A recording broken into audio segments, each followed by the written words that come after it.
मना की वादी के अंदर कायनात का एक अनोखा बाब रकम होता है। ये भी इम्तिहान है हज़रत इब्राहीम खलीलुल्लाह का। इस ख़ानदान ने कदम कदम पे इम्तिहान दिए। पहले औलाद नहीं है, ये सदमा सहा। फिर औलाद हुई तो कहा वादी गैर ज़ीज़रा में छोड़ा। अल्लाह का हुक्म माना और वहीं अपनी औलाद को और अपनी ज़ौजा को छोड़ चले आए। फ़लस्तीन में आके आबाद हो गए। फलम्मा बलग़ माहु साया, कुरान बताता जब वो चलने के काबिल हुए। एक रिवायत में 7 साल, 8 साल या 9 साल उम्र, बाज़ ने बलगा से बलूगत की उम्र मुराद ली है। अब हुक्म होता है जाओ मिलाओ। लेकिन यार मैं जद्दा गया तो वहाँ एक दोस्त के यहाँ ठहरा, तो उस घर के अंदर खिलौनों की बोरियाँ थी।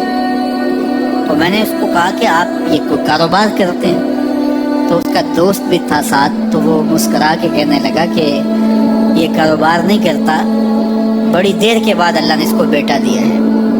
तो अब ये पाकिस्तान जा रहा है, तो जब भी बाज़ार जाता है 10-20 खिलौने खरीद लाता है। तो ये कितनी बोरियां खिलौनों की भर गई हैं, तो ये बुक करवाएगा, ऐसे तो नहीं इतने जा सकते। तो यार इतने अरसे के बाद बेटा हुआ और बाप मिलने जा रहा है, तो उसने खिलौने जमा किए। लेकिन ये कैसा बाप है जिसको हुक्म होता है इतने तवील अरसे के बाद बेटे को मिलने जा रहे हो, एक छुरी ले लो, एक रस्सी ले लो। यार इनके नाम बाकी हैं तो यूं ही बाकी नहीं हैं। इम्तिहान कितने बड़े थे। कहा जाओ, लेकिन हाथ में रस्सी ले जाओ, हाथ में छुरी ले जाओ। हज़रत खलीलुल्लाह पहुंचते हैं, अपनी ज़ौजा से मिले और कहा बेटे को तैयार कर दो, दोस्त की दावत पे जाना है। मांग सजा दी जाती है, बेटे को नए कपड़े पहना दिए जाते हैं। अल्लाह अकबर। बेटे को लेकर निकले। यार बेटा उन फवाने शबाब में हो, चढ़ती जवानी हो, तो बाप देख करके कितना खुश होता है। और फिर उसका बेटा भी इकलौता हो, और बेटा भी बुढ़ापे का सहारा हो, असाए पीरी हो, रब से मांग मांग के लिया हो। और फिर बेटा भी वो जिसकी पेशानी में मोहम्मद का नूर चमक रहा है।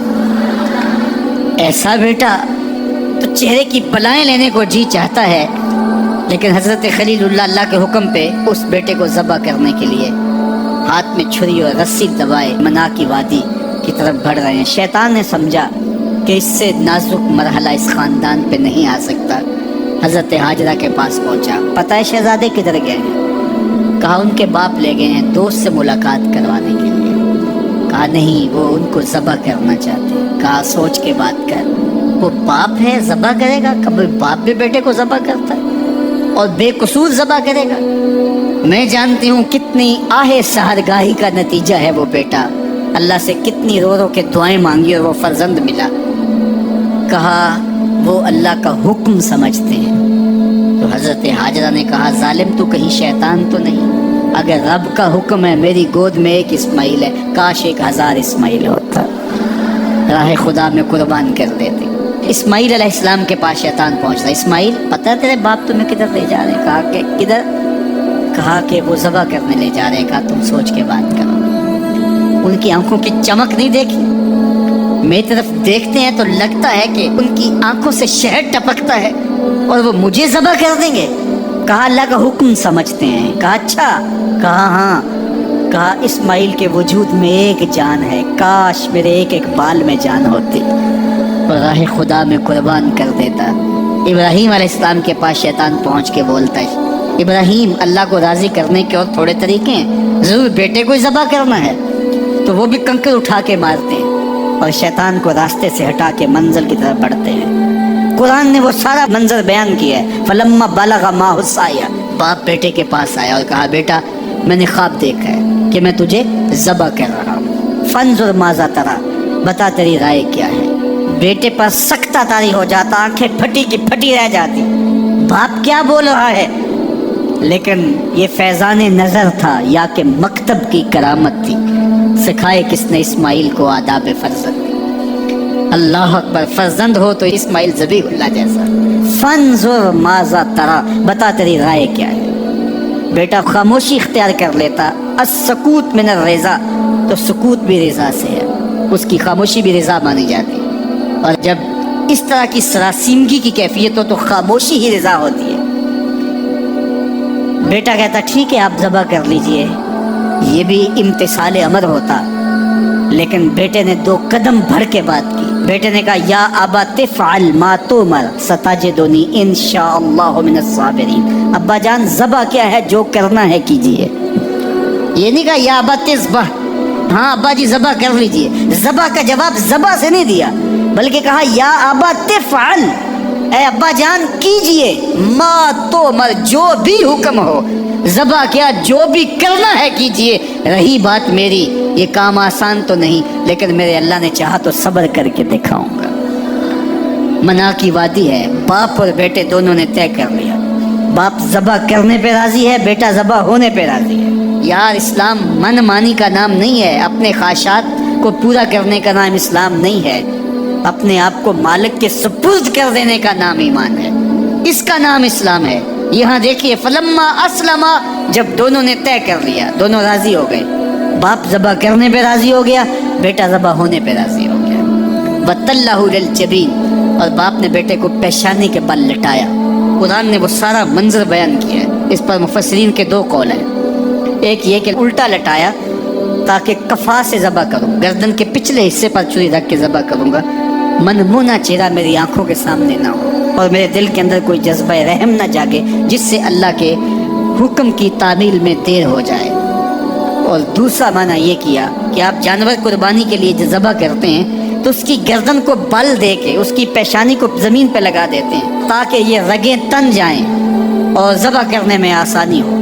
حضرت اسماعیل کی معصوم گردن کو بل دے کر کے ان کی پیشانی پتھر کے ساتھ جوڑی گئی. وَتَلَّهُ لِلْجَبِينِ، پیشانی کے بل یوں لٹایا گیا کہ گردن کھل جائے اور بیٹے کو ذبح کرنا آسان ہو. آنکھوں پہ پٹی باندھ لی کہ یہ منظر تو دیکھا نہیں جا سکے گا، اللہ کے حکم کی تعمیل بھی بہر صورت کرنی ہے. سعادت مند بیٹا بولتا ابا جان مجھے رسیوں سے جکڑ لیجیے، کہیں ایسا نہ ہو کہ میں تڑپوں اور اللہ کا حکم پورا کرنے میں آپ کو دیر ہو جائے. باپ بیٹے کو رسیوں سے جکڑ لیتا ہے، ہاتھ میں چھری پکڑی ہے. ذبح کرنے لگتے ہیں تو بیٹا بولتا ہے ابا جان رسیاں کھول دیجیے. کیوں؟ آپ کا منصوبہ، آپ کا پروگرام تبدیل ہو گیا. کہا نہیں. تو پھر کیوں رسیاں کھولوں؟ کہا کہیں ایسا نہ ہو کہ کل کا مورخ لکھے کہ باپ ذبح کرنا چاہتا تھا، بیٹا ہونا نہیں چاہتا تھا، باپ نے باندھ کے کیا. کھول دیجیے، نہیں تڑپوں گا. رسیاں کھل جاتی ہیں. بیٹا پیشانی کے بل لٹایا ہوا ہے، ہاتھ میں چھری پکڑی ہے. منا کی وادی ہے، کارکنان قضاء و قدر کی چیخیں نکل رہی ہیں، حوریں تھرا رہی ہیں، زمانہ کانپ رہا ہے. منا کی وادیوں پر تھر تھراہٹ ہے. مالک قیامت آنے والی ہے. فرشتے بھی پوچھ رہے ہیں کہ مالک کیا ہونے والا ہے. کہا تم کہتے تھے انسان کو پیدا کر رہا ہے، سجدے تو ہم کریں گے، ذرا میرے بندے کی ادا تو دیکھو، ذرا میرے بندے کا انداز محبت تو دیکھو، میری فرما برداری، انقیاد امر اور اطاعت اور امتثال امر کی مثال تو دیکھو. ذرا دیکھو میرا بندہ میرے حکم کی تعمیل کیسے کر رہا ہے. اللہ اکبر. کائنات آنکھیں جھپک رہی ہے، سورج منہ چھپا رہا ہے کہ یہ منظر دیکھا نہیں جا رہا، اور منا کی وادی تھر تھر کانپ رہی ہے کہ ایک بوڑھا باپ ہاتھ میں چھری پکڑے اپنے نونہال فرزند کو ذبح کرنا چاہ رہا ہے. عجیب منظر ہے کائنات کے اندر. حضرت ابراہیم آگے بڑھے، بیٹے کی گردن پہ چھری رکھی اور پوری قوت کے ساتھ چھری کو جنبش دی. اللہ اکبر. لیکن ایک بال بھی نہیں کٹا. پاس پڑے پتھر پر چھری کو مارا. لما تقطع یا سکین، چھری کاٹتی کیوں نہیں؟ چھری نے آواز دیا الخلیل یامرنی والجلیل ینہانی، خلیل مجھے کاٹنے کا کہتا ہے، رب جلیل کہتا ہے خبردار ایک بال بھی کاٹا.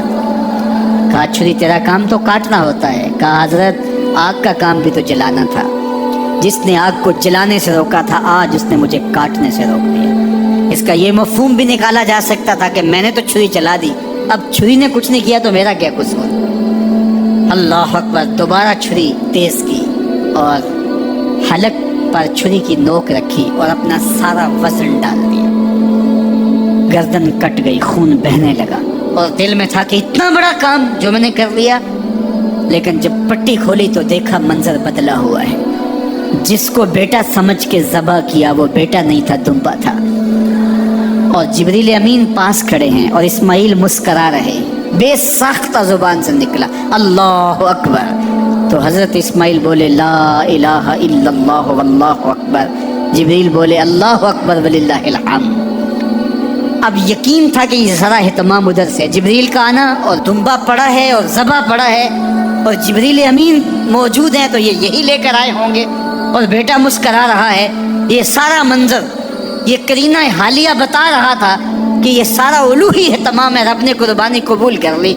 लेकिन सिर्फ इतना ही नहीं हुआ कि ये करीना हालिया आपको यकीन दिलाता, बल्कि मना की वादी चमकने लगी और वही के उजालों से पूरी वादी रोशन हो गई और आवाज आने लगी व नादई ना हो या इब्राहिम कद सद्दक़्त रोया इन्ना कज़ालिका नज्ज़िल मोहसिनीन। ये मंजर देखा तो इब्राहिम अभी कोई सवाल करते, किसी से पूछते कि ये क्या हुआ, इतने में वही नाज़िल हुई, ऐ इब्राहिम तूने वाकई ख्वाब पूरा कर दिखाया, इन्ना कज़ालिका नज्ज़िल मोहसिनीन। हम अपने बंदों को यूं ही सिला दिया करते। तेरे बेटे को ज़बा नहीं करवाना था तेरे हाथों से, हमने तेरा इम्तिहान लेना था। बस इब्राहिम तेरा इम्तिहान पूरा हो गया। हमने तेरी सुन्नत को अब क़यामत तक के लिए बाकी रखा, क़यामत तक के लिए बाकी रखा। और फिर खुद मेरा रब कहता है सलामुन अला इब्राहिम, इब्राहिम तेरे ऊपर सलाम हो। अल्लाह अकबर। मना की वादी के अंदर हज के मौके पर 40 लाख हुज्जाज हैं, तो कुछ शयूख अरब के और बाकी उमरा मुखय्यर सादतमंद लोग 100 कुर्बानियाँ भी पेश करते हैं। तो करोड़ों कुर्बानियाँ मना की वादी में ज़बह हो रही होती हैं और हुदूद हरम में, और बेसाख्ता ज़ुबान पे निकलता है सलामुन अला इब्राहिम। हर साल ये शोर होगा होता है कि इस मर्तबा कुर्बानी बहुत महंगी है, शायद ज़्यादा लोग कुर्बानी नहीं कर पाएंगे। लेकिन जो ही मौसम कुर्बानी का आता है, गलियों और बाज़ारों के अंदर जानवर घूम रहे होते हैं और उनको देख के बेसाख्ता ज़ुबान पे आता है सलामुन अला इब्राहिम, इब्राहिम तेरे ऊपर। तो ये कितना बड़ा इम्तिहान था, कितनी बड़ी आजमाइश थी, लेकिन उस आजमाइश से सरखरू निकले, नंबर भी पूरे 100 हासिल किए, कामयाब और बामुराद और कामगार हुए। आज हमें उस सुन्नत को बाकी रख करके हमें वो याद ताज़ा की जा रही है कि मेरे ऐसे बंदे कि जो मेरे हुक्म पे अपनी सबसे अजीज़ चीज़ भी कुर्बान करने से गुरेज नहीं किया करते। हमारे एक बुजुर्ग फरमाया करते थे कि हर बंदे का एक इस्माइल होता है, जब तक वो अपने इस्माइल की गर्दन पे छुरी नहीं रखता रब का कुर्ब नसीब नहीं होता। तो जो तुम्हारी महबूब चीज़ है उसको राह खुदा में जब तक कुर्बान करने का जज्बा नहीं पाओगे, तब तक तुम्हें वो मंजिल नसीब